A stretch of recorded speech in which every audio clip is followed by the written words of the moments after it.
Ayan na. Ito na po yung aking sinandok para sa aming pagkain for this lunch. Ayan, sarap-sarap niyan mga kapreni. At kukuha tayo ng ibang serving spoon. Siyempre, may matitira dyan.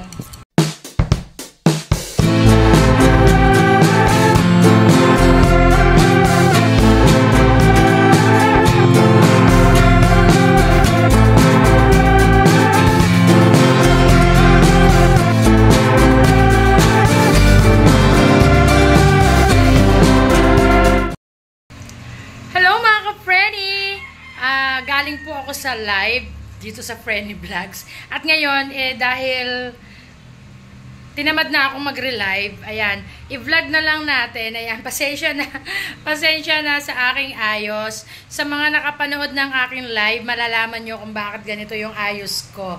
Ayan, tara, samahan nyo ako dahil kanina habang nagla-live ako, sinasabi ko na meron kaming inaadobo na native chicken. Si Daddy parang nagpakulo doon sa kahoy. Pero ngayon, sabi ko, ako yung final touch. Ayan, nagpapahinga na siya at ako yung naggisa kami dito. Ayan, tapos ako na yung maghaharap. Ito, tingnan nyo yung napakasarap. Like, masarap kasi kagaya ko. Ayan, ito na po yung adobong native na manok. Medyo madami yung sauce niya. Kasi yan ang masarap. Tsaka para matipid yung ulam. Sauce pa lang, ulam na. Ulala. At ito yung talagang favorite namin. Isa sa, sa adobo. Yung may dugo, yung mayroong bigas. Ayan. Wala ako suot na salamin. Kaya hindi ko alam kung blurred ba yung aking video, yung aking camera. Ayan, kanina nag-live na rin po ako sa Lenis Specialties habang ginigisa namin to ng maraming bawang. Ayan, oil, tapos bawang na marami, tapos ayan, inilagay nga po yung chicken una bago yung sauce. Nasa live po yun ng Lenis Specialties yung umpisa nitong pagigisa namin. At ayan nga po, napaka-yummy. Dalawang manok po yung kinatay. Isang babae at isang lalaki kasi medyo payat na siya at parang hindi na siya ginaganado sa buhay. Ayan, kaya ito na lang. Pinatay na at saka at the same time wala din kasi kaming pambili ng ulam. Wala kaming kaperahan today and not today. Medyo kami, financial crisis kami. Mga a few days, a few weeks, a few months. Ayan, pero blessing ng Panginoon na kami araw-araw kumakain sa oras, higit pa sa 3 oras. At syempre, kaya happy naman din po. Happy din ang buhay kahit na gano'n, sakto lang. Hindi naman kami aping-api. At hindi naman dahil sa wala kang makain, maapi ka na sa buhay. Ayan, ang dami ko nang sinabi. Ito yung ating adobong manok. Mamaya meron akong short video sigurong isesend dito. Tikman natin yung dugo. Sarap yan. Ayan, medyo nilakasan ko yung apoy. Ayan, sa vlog na to, ang makikita nyo lang talaga ay ang bida ay itong adobong manok. Bago na rin syempre yung aking mga mamaya kung ako'y magsasalita din. Tikman natin. Kasi kanina ko pa naman to okay na to. Nabigyan ko na nga po yung tatay ko Medyo pinakapakagat ko lang yung mainit kasi. Pinapakagat-kagat ko yung sauce. Sarap.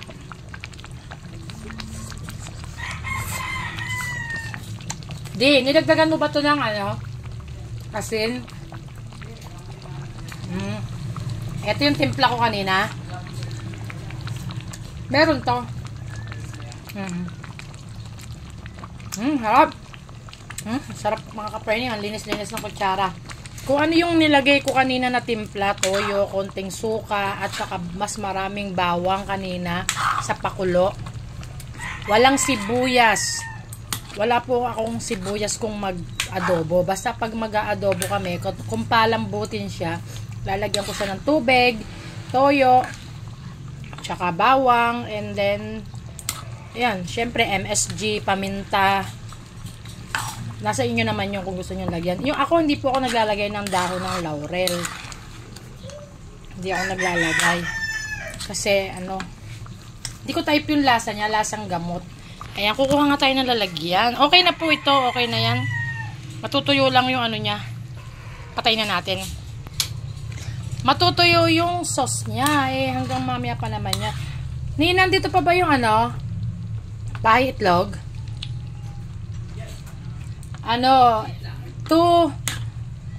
Dalawang manok po siya, isang babae, isang lalaki, at saka may kapayatan. Pero yung ibang parts, kinuha namin. Kumuha kami ng konti na ipansasabaw sa bandang linggo. Sa bandang Sunday. Kasi ito hanggang bukas na namin to mga kapreni. Ayun. Kukunin ko, isa lang yung dito, yung bahay itlog na tinatawag. Abot mo nga akong platito.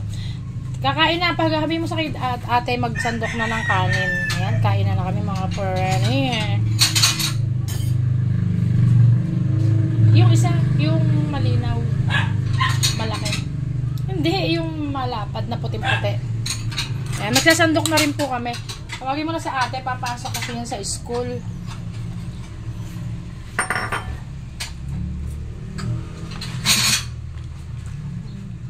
Papasok si ate sa school. Tuwagin mo na. Sabi mo maghain na. Ang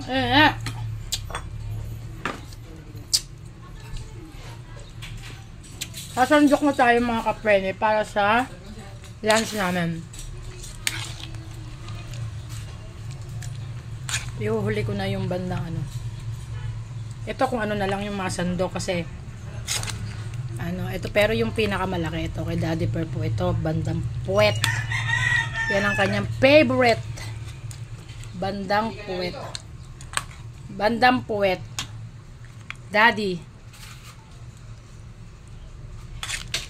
Yan masarap ito yung may dugo.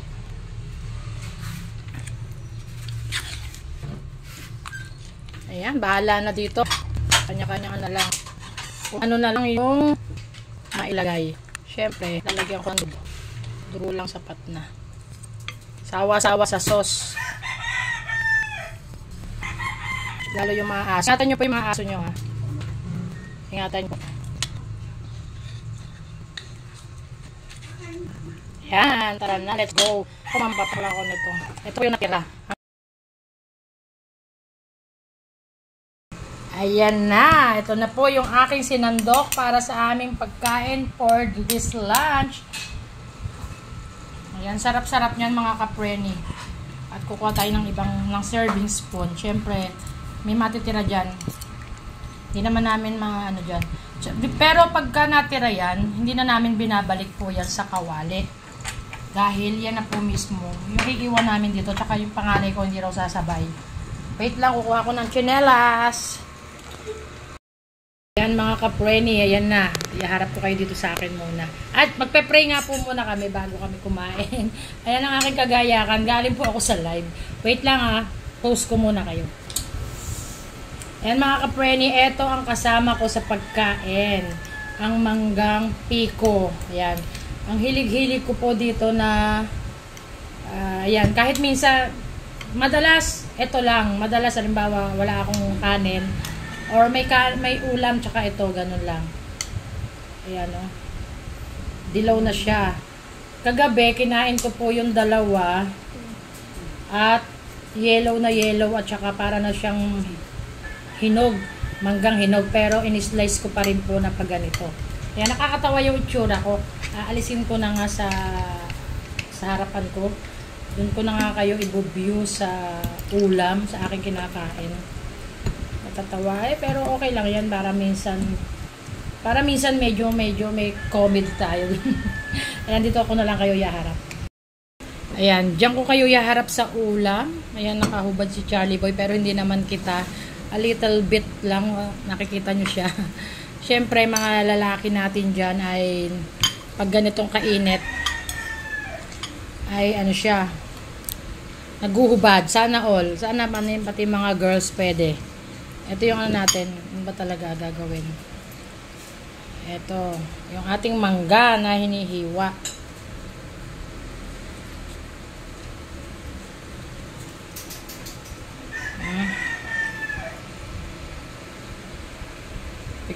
Picturean natin. Yon. Para mayroon tayong mapipili sa pang thumbnail, di ba? Ayan, panoorin nyo yung live ko. Panoorin nyo po. Para, matuwa naman kayo. Tsaka maintindihan nyo yung sinasabi ko doon, yung na-explain ko doon.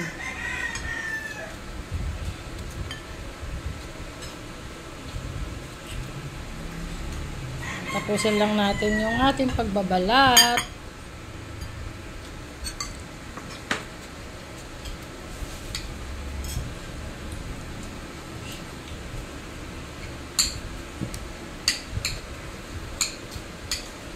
Yan, yung sinasabi ko dun sa vlog, yung magko-content kami ng kakaiba naman. Medyo pala, hindi siya masyado. Pwede rin yung ganito, yung raw vlog, yung karaniwan na nakikita nyo sa amin.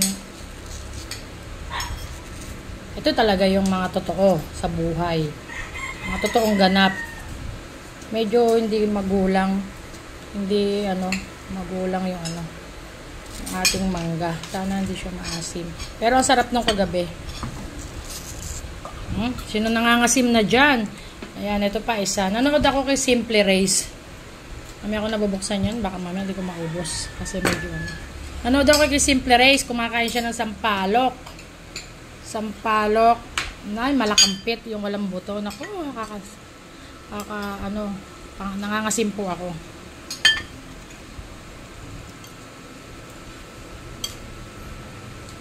Yun ang pinapanood ko. Sila nila Chona and my kids. Ito yung part na gusto ko sa nawala na. Nawala. Ang gusto ko yung parts doon sa yung legs. Hindi yan. Okay lang. Yung legs na ganito, yan. Yung ganito, yung pinagputulan. Yung medyo mahaba. Pero okay lang. Kakanin ako kasi may mangga ako. Pero papak lang sana ako.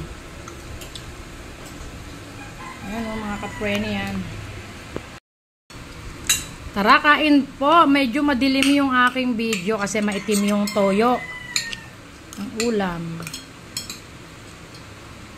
Kain po.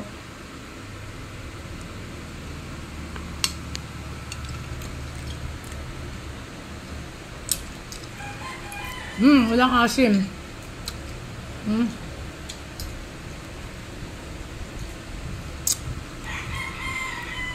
Wala siyang asim. Sarap.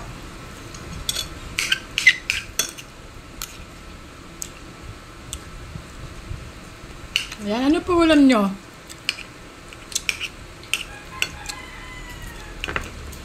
Shout out, kain Mami Alodia, kain po.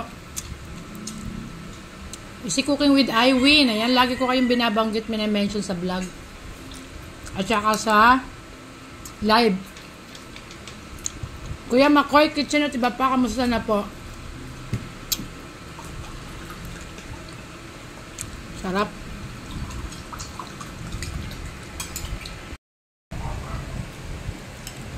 Ayan mga kaprene, tuloy ang kain natin. At sa ganitong itsura. Inuulit ko po. Anood ko yung live ko, bakit ako nakaganito? Hello, mamaya ako. At ng mangga, oh.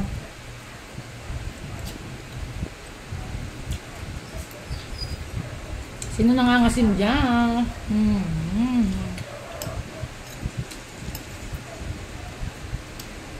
Hindi siya maasim.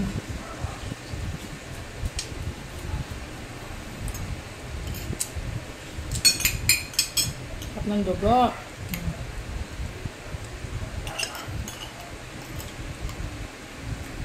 Kanina sa live ko, diyan ko kasi ate.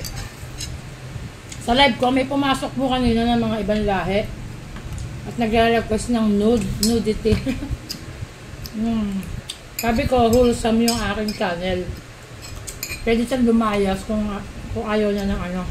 Umalis. Umalis nga po siya.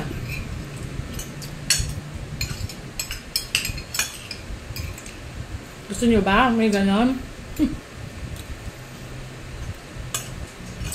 Paminsan-minsan masanay kayo pag nakikita niyo yung ganito itsura ko, hindi yung laging ayos na ayos na yung prepare na prepare. Sanay kayo. Kasi masarap din yung nakikita nyo merong may kalokohan. Ayan, sige po, tatapusin namin yung pagkain namin. At siguro maya-maya, i-end ko na rin to at dito ko na rin tatapusin. Ganun ba? Dito ko na rin siguro tatapusin. Konting ano lang, short vlog lang tayo. Nanalaban na ako kasi po, kain ako ng kain ngayon ng kanin.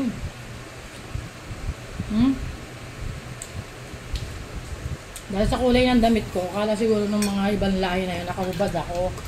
Kasi skin tone, kulay.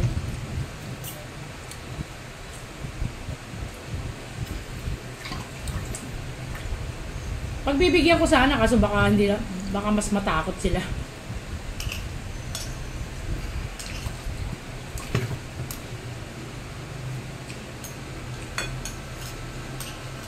Ayan, siguro po.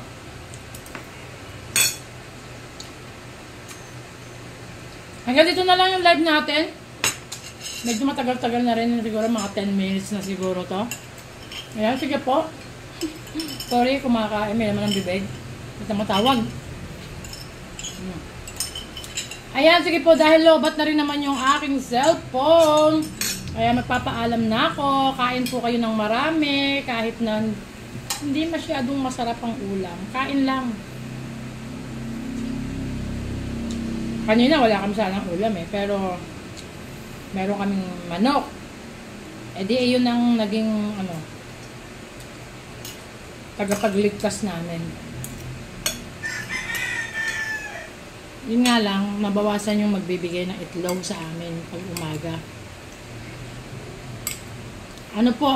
Nasaan na ba yung Wala. Bahay itlog, wala. Ayan, sige po, always be a blessing to others. Yan lagi ko pong paalala. Always be a blessing to others. Spread the good vibes. Pray every day. Ayan, 4 minutes na po itong mula nung hinarap ko sa akin pagmumuka. Ayan, siguro po, hanggang dito na lang. Maraming salamat sa susunod po ulit. At please, 5 subscribers na lang po at 2,500 na tayo. Opo, medyo mabilis. Since na nagbalik ako sa pag-vlog nitong mga nakaraang buwan. Ayan, sige po. Happy 2,500! Sana pagbalik ko, pagkapatay ko nito mamaya, nadagdagan na. Kahit isa. Ayan, please always be a blessing to others for the good vibes. Inulit ko ulit. Please like, share, comment, and subscribe. Bye-bye. God bless everyone.